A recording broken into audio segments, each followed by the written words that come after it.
Мағжан Жұмабаев әңгіме Шолпанның күнәсі. Шолпан Сәрсенбайға шыққан жылы өзіндей жас келіншектермен аулақта кеңескенде, баласыз өмірдің қызығы жоқ қой деп аузымен ғана айтушы еді. Мал орнына сатылып, жаны сүймеген жанға жар болатын қазақтың сансыз қыздарының ішінен әлдеқалай өзінің сүйгеніне тиген Шолпан бастапқы жылы бала керек қылмады. Ақ отаудың ішінде оңаша жатса да, яки күйеуін құшақтап жатса да, ол ылғи ішінен жасаған-ау бала бере көрме деп тілейтін еді. Балалы болсам әдемі өмірім бұзылады-ау деп ойлайтын еді Шолпан. Бала туса күйеуімен екеуінің ортасында бір тікенек өсетіндей болушы еді. Қиюласып қосылған екі жанның арасына жат бір үшінші жан түскен соң екеуінің де жалынды, екпінді махаббаты бүлінер, бәсеңдер, сунар деп қорқушы еді Шолпан. Осы ойлармен талай түндерде, талай таң мезгілінде Тәңірден бала берме деп тілеп еді. Күн шығыстан ақ жібектей таң атып келе жатқан мезгілде өзге адам сәждеге құлап маңдайын топыраққа былғап, тасқа ұрып Тәңірден бақытты тұрмыс, өшпес бақыт, кетпес байлық, әсіресе бала сұрайтын кезінде Шолпан күрсіне жасағанға бала бере көрме деп жалынып еді. Затында баланы жек көргендіктен емес, ерімен екі ортасындағы жібектен нәзік махаббат жібі үзілмеу үшін. Екі жанды бір-біріне қоса білген иманнан да ізгі махаббатқа басқа бір жан келіп тап салмау үшін бала болмауын тілеп еді Шолпан. Жас жүректің ұйтқыған ондай есалаң тілегі қабыл болды ма, кім білсін, түскеніне 3 жыл толды, Шолпан құрсақ көтерген жоқ. Құрсақ көтермегеніне Шолпан шын разы еді. Ері мен екі ортадағы махаббат оты күн сайын дүрілдемегенімен бәсеңдемей бір қалыпта тұрғаны сол баланың жоқтығынан ғой деп ойлады Шолпан.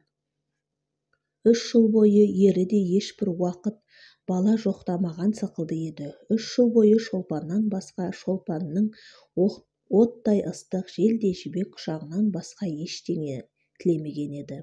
Оның өмірінің басы да, аяғы да, ағузиясы да, субханасы да Шолпан ғана сықылды еді.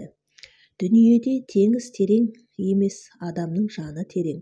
Шолпанның ерінің жанының терең түбінде қандай ой, қандай тілек жатқанын кім білсін, әйтеуір Шолпанға осылай көрінуші еді. Қысқасы, Шолпан 3 жыл бойына оны осы ойдан қайтаратын ешбір сөз де естіген жоқ, ешбір іс де көрген жоқ. Дұрысы, баласыз өмір, бос өмір деген сөзді басқа талай адамдардан естіді, бірақ жаны сүйген жарынан естіген жоқ. Ғашық адамға Құранның аяты қасиетті емес, жарының сөзі қасиетті. Жарынан басқа адамның сөзін не қылсын Шолпан? Бірін-бірі қуалап, 10 ай соңынан ай озды, бірін-бірі жетелеп, жыл соңынан жыл озды. Не керек, Шолпанның бала болмасын деген ойы бекінгеннен бекінді. Бірақ жалпы жаратылыста да, адамның өмірінде де, адамның ойында да өзгерістің даярлығы болмаса, дәл өзі ұзақ созылып барып болмақ емес. Өзгеріс қашан да болса кенет болмақ. 2 ай, 3 ай күз дейміз, сонда күздің келгенін адам 2-3 ай бойына сезініп жүрмейді. Бірақ уақытта айталық, бірақ түнде әжімді жүзі жылауық күздің келгенін сезіп қалады. Шолпанның бала болмасын деген ойы да бірақ түнде өзгеріп шықты. Ұршыққа оралған жіптей бас-аяғы жоқ қыстың ұзын кеші еді. Іңірде мал жайлап болған соң Шолпанның ері әңгімелесіп отыру үшін құрбысы Нұржанның үйіне кеткен. Нұржанның үйленгеніне 5 жыл болды. 5 жылдың ішінде 3 баласы бар еді. 2 ұл, 1 қыз. Шолпанның ері Сәрсенбай Нұржанның үйінде ұзақ отырып қалды. Сәрсенбайды ұзақ отырғызған Нұржанның ұзақ әңгімесі емес, оның 3 баласы еді. Әңгіме дейтін әңгіме де болған жоқ, тек бәрі 3 баланың қызығына қарасып мәз-мейрам болысты да отырды. Нұржанның 2 ұлы былдырласып өлең айтқан болса да, білектерін сыбанып, алақандарына түкіріп, тұшталандап, бір-бірімен күресеміз деп ұстаса бергенде аяқтары бір-біріне шалынысып қалып, біреуі жығылады, екіншісі оның үстіне жығылады. Үйде отырған жұрттың бәрі қарқ-қарқ күліседі. Балаларды кезек-кезек шақырып алып сүйіседі. Нұржанның әкесі немересін шақырып алып асты-үсті, алды-артына, тіпті сүймеген жерін қалдырмайды. Әсіресе Нұржанның кішкене қызының қылығы, тәттілігі балдан да тәтті еді. Сәрсенбай Нұржанның үйінде осы балалардың у-шуымен ұзақ отырып қалды. Жұртпен бірге ол да қарқ-қарқ күлді, ол да балаларды кезек-кезек сүйді.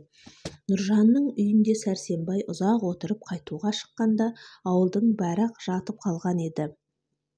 Қайтып үйге кірсе Шолпан да жатқан екен, бірақ ұйықтаған жоқ екен.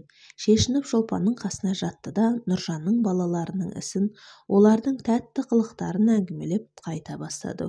Уқылемей, күрсінбей, біздің баламыз жоғау деген уайым да айтпай, қайта күле-күле сөйледі. Сәрсенбай әңгімесінің арасында жәй сөздің екпінімен балалы үй базар, баласыз үй мазар деген сөз ып-рас-ау дегенде Шолпанның басында жаңа бір ой шарқ ете түсті. 3 жылдан бері балам болмасын деген тілегінің қате болғанын да, есалаң екендігі, бала болмаса екеуінің өмірінің қу мазарға айналатындығы еді. Араларындағы жалынды махаббаттың заманның озуымен бірге бірте-бірте май шамдай еріп сөнетіндігі, құшақтың ыстығы өмір бойы бір қалыпта тұрмайтындығы, екі жүйрік жүректің екпіні баяулаған кезде бір-бірінен жирендірмей, бір-біріне берік байлайтын бала екендігі, баланың ер мен әйел арасындағы дәнекер екендігі, міне осы ойлардың бәрі сол сағатта ап-айқын боп Шолпанның көз алдына келді. Сәрсенбай балалардың тәтті қылықтарын күле сөйлеп, ұзақ әңгіме етіп айтты. Төсекте жатып ол шын ынтасымен қарқ-қарқ күлгенде Шолпан да бірге күлді. Бірақ бұл күлген Шолпанның жаны емес, бет терісі ғана еді. Сәрсенбай манағы мақалды айтқаннан кейін Шолпанның сұңқардай ұшқыр жанын, желдей есалаң жүрегін қара жыландай қап-қара ойлар орап алып тулай бастап еді. Төпсіз теңіздің қара-көк толқындарында қап-қара ойлар бірінің артынан бірі келді. 3 жыл бойына созылған есалаң тілек, әлде қайда алыста бұлдырлап келе жатқан кәрілік, көзінің оты сөніп сұп-сұр күлге айналған күздей көңілсіз кәрілік, жанның қанатын қырқатын, жүректің отын сөндіретін кәрілік, бала болмаса сол кезде сөніп бара жатқан өмірге кім сәуле берер, кім оны жылытар? Бала болмаса сол кезде ішіндегі дәні шіріп, кеуіп қалған шөптің қауызындай бос өмірдің кемтігін кім толтырар? Жоғау, әлде қайда алыстағы кәрілікті қоя тұршы. Оған өмір не жетер, не жетпес. Сол кәрілік жетпей-ақ осы күннің өзінде-ақ өмір босап қалайын деп тұрған жоқ па? Жаһанда онан күшті нәрсе жоқ деп иман келтірген махаббаттың күші ерімен екеуін бір-біріне берік байлауға 3-ақ жылға ғана жетіп, енді өз-өзінен сөнейін деп тұрған жоқ па? Ессіз Шолпан 3 жыл бойына бала болмасын деп тіледі. Енді сол бала болмағандықтан ертедегідей әдемі өмір қу мазарға айналайын деп тұрған жоқ па? Міне Шолпанның жанында қара-көк теңіздің толқындарындай ұйтқыған ойлардың қорытындысы осы еді. Сәрсенбай әлде қашан ұйқыға кетті, бірақ Шолпан анау ойлармен уланып, кірпік қаққысы жоқ. Қыстың ұзақ түні, шайтанның шашындай ұзайғаннан ұзайды. Шолпанның ойлары да тереңдегеннен тереңдеп, қарайғаннан қарайды. Күн шығыстан ағарып алтын таң атып келе жатқанда Шолпан болар болмас күбірлеп, жасаған-ау, бала бере гөр деп, жас балаша өксігін баса алмай, жасағаннан бала сұрап жатыр еді. Осы түннен былай қарай Шолпанның бар тілегі бала болды. Жатса, тұрса да, ояу болса да, ұйықтаса да, жасаған-ау, бала бере гөр деп тілекті Шолпанның не аузы, не жүрегі айтушы еді. Бірақ бірін-бірі қуалап, ай соңынан ай озды. Тілей тілек тозды. Соға жүрек тозды. Тілек тозды, жүрек тозды. Өмір тозды. Талай түндерде көздің емес жүректен ыстық жас төкті. Сопы болды, ылғи дәрет алып таза жүрді, намаз оқыды. Күн сайын таң сібірлеп келе жатқанда тұрып сәждеге құлады. Тасбиғын санап Субханалла айтты, бірақ бала болмады. Шолпан өзінің сопылық жолға түсу себебі бала екендігін ешкімге айтқан жоқ. Жанынан жақын Сәрсенбайға да айтқан жоқ. Сондықтан Шолпанның мынау мінезі Сәрсенбайға да басқаларға да жат оғаш көрінді. Жақыны да жаты да күлісті, келемеш қылысты. Ой, сен пірадар болайын деп жүрсің бе деп күлетін болды Сәрсенбай. Ауыл аймақ Шолпанға пірадар келін, пірадар жеңге, пірадар абысынымыз деп ат қойды. Үлкен де, құрбы да, балашаға да күлді. Бірақ Шолпан жүрегіндегі жараны ешкімге ашқан жоқ. Ашқанмен олар ұғар ма еді? Тегінде адамның жүрек сырын шеттің ұғуы мүмкін нәрсе емес қой. Теңіз терең емес, адамның жаны терең. Сол түбінде жатқан зат жел толқытса ғана шықпақ. Ой түбінде жатқан сыр шер толқытса ғана шықпақ емес. Шықса шер мен сырдың көлеңкесі сәулесі ғана шықпақ. Дүниеде адамнан қиын жұмбақ жоқ. Адам шешуі жоқ жұмбақ. Шешуі деп атауға болатын болса, адамның шешуі жалғыз өлім. Осы ойлар Шолпанның жанында тасбиқтай тізілген ретті болмаса да, оның жаны соқыр сезіммен осы ойларға өзі барып тірелген еді. Шолпанның жүрек жарасын ешкімге сездірмеске тырысуының себебі осы еді. Не керек, жақын жаттың ортасында жалғыз болды. Бітеу жара болды, жалғыз өртенді, жалғыз жылады, дүниеден безді, сопы болды, бала сұрады. Қалайда бала болмады, бала. Сол бала үшін қандай ессіздік істемеді есті Шолпан. Ұшыраған молдадан дұға алып бақты. Аты естілген қожадан үшірткі жаздырып ішті. Көрінген сәлдеге үшкіртті. Шиқандай қып-қызыл беті қожа бесті бұқадай суға қарап түфу деп түшкіргенде қожаның қасиетті лебі шетке батырамай тура түгел ішіме барсын деп жүрегі ойнап жүзі бір қызарып бір ағарып бетін қожаның аузына тақап тосып отырушы еді Шолпан. Ылғи көзім қарайып басым айналады деген сылтау тауып өзін бақсыға да қаратты. Тағы не істемеді Шолпан. Өртке ұшырап баласы ұрған жан не істейтін болса, Шолпан да соның бәрін істеді. Бірақ бірін-бірі жетелеп жыл соңынан жыл озды. Баладан белгі болмады. Шолпан тілеуден қалмады. Көзінде жас қалмады. Дүниеден безді. Пірадар болды. Әулиеге ат айтты. Қорасанға қой айтты. Жасаған-ау бала бере гөр деп, бірақ тілек іске аспай, аяғы жоқ жыр болды. Көл болып төгілген көздің жасы жерге сіңді. Тілек тозды, өмір озды. Шолпан бала көтермеді. Қанша жалынса да, қанша жыласа да, жасаған оған бала бермеді. Кім біледі, Тәңірдің Шолпанға бала бермеуі өзінше дұрыс шығар, өзінше жөн шығар. Бастапқы жылдардағы Шолпанның бала бере көрме деген тілегін қабыл қылып, тозбайтын, қайта түзілмейтін тақтайына жазып қойған шығар. Шолпанның ендігі тілегі болары болып, бояуы сіңген соңғы пайдасыз бос тілек шығар. Ірі саудагерлердің бір айтар, сауда жоқ дейтін мінезі кім біледі? Тәңірде де бар шығар. Тегінде Тәңірі де ауызсыздық, арсыз саудагер, тізгінсіз менмен әкім мінездері де бар секілді. Мұндай мінезі болмаса, бұйрығымды бұздың деп атамыз адамды жұмақтан тырдай жалаңаш айдап шығар ма еді? Топырағыма табынбады деп әзәзілді ібіліске айналдырар ма еді? Кім біледі, Тәңірі ежелгі осы бір белдігі салды ма? Қалайда Шолпанға бала бермеді. Дұғалық нағыз ішірткі ішу, үшкірту, түкірту, қақтыру, соқтыру, намаз, ораза, садақа, нәзір һәм басқа Басқа бас-аяғы жоқ құлшылықтан ақырында шолпан шаршады. Бұл құлшылықтардан ешбір пайда болмайтындығына көзі жетті. Тілегі қабыл болмады.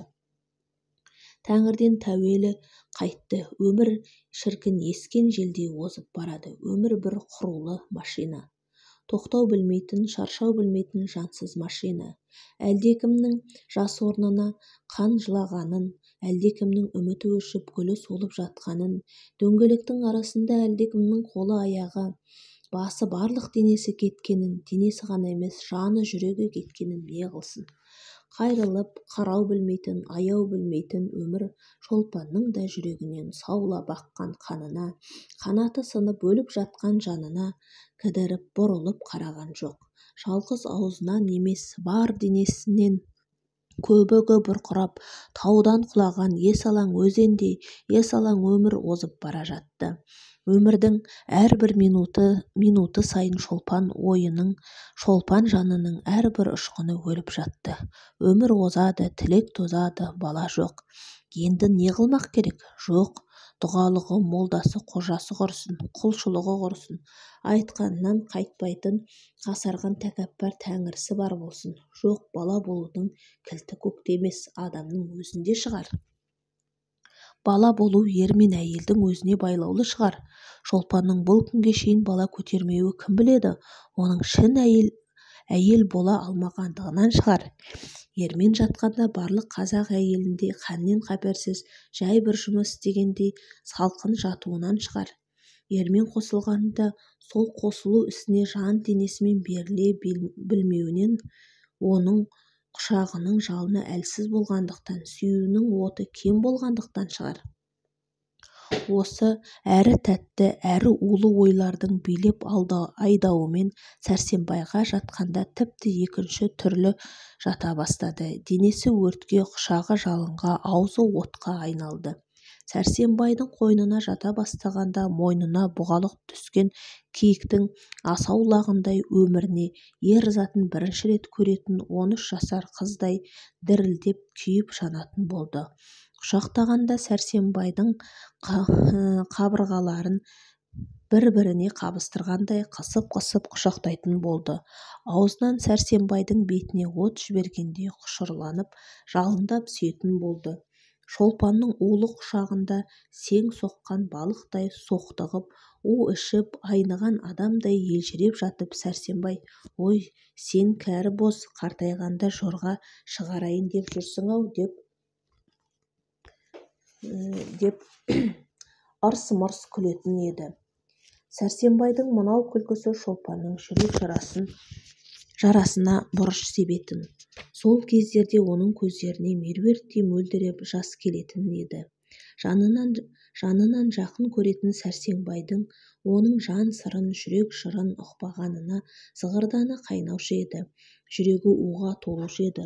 Бала үшін дүниеден безіп сопы болып жүрген кезінде пірадар деп келемеш қылғанына, сол бала үшін жан тәнімен беріліп әдейі есалаңданған шақтарында оған жорға деп ат қойғанына Шолпан Сәрсенбайға шын ренжуші еді. Бала екеуінің де жоғы емес пе? Екеуіне бірдей керек байлам емес пе? Сәрсенбай сол ортақ жоқты неге бірге іздеспейді? Баласыз өмірдің бос екенін неге сезбейді? Ол неге сол іздеу отына Шолпанмен бірге түспейді, бірге жанбайды? Еркек атаулы бала дегенде ішкен асын жерге қойғанда Сәрсенбай неге бала деп аузына алмайды? Әлде жоқ, болмас, кім біледі? Жоқ, ендеше ол неге бала іздемейді? Неге шынында ол әлде бедеу еркек пе екен?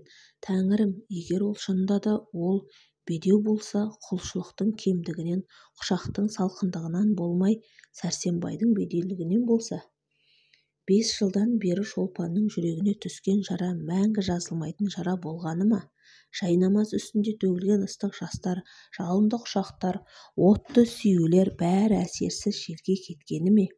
Бала деген құр сөз болып, сағым қиял болып қалғаны ма? Енді қалған өмірдің жапырағынан айырылған қайыңдай жап-жалаңаш болып озғаны ма, жалынды махаббатпен қосылған өмір қиюы кеткен екі ағаштай бір-біріне бірте-бірте айырылмақшы ма? Заулап жанған махаббат бірте-бірте бәсеңдеп бықсып сөнбекші ме?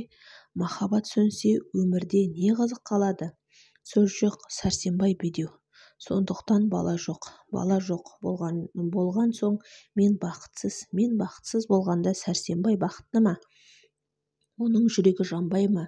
Өзінің екі өмірді улаушы екенін ойлап, оның жүрегі жанбай ма?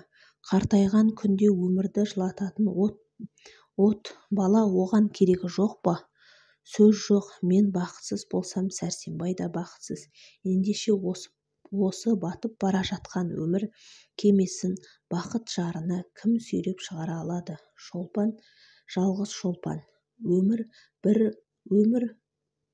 Бір өмір үшін емес, екі өмір үшін Шолпан осыны істеуге міндетті. Шолпан бала табуға міндетті. Теңізден терең, таудан зор күнә қылып болса да бала табуға міндетті. Ізгі тілек үшін істелген күнәні жасаған кешпес пе екен? Жоқ, Құданың рахметі мол, ол кешеді. Тәңір кешер-ау, бірақ адам кешер ме? Ұрлық қыл да мал тап, ойнас қыл да бала тап.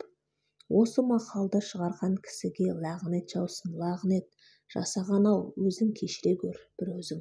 Шолпанның осы күнәлі ойлармен уланып, ыстық жасқа шомылып жатқан Сәрсенбайға тигенінің 8-ші жылы еді.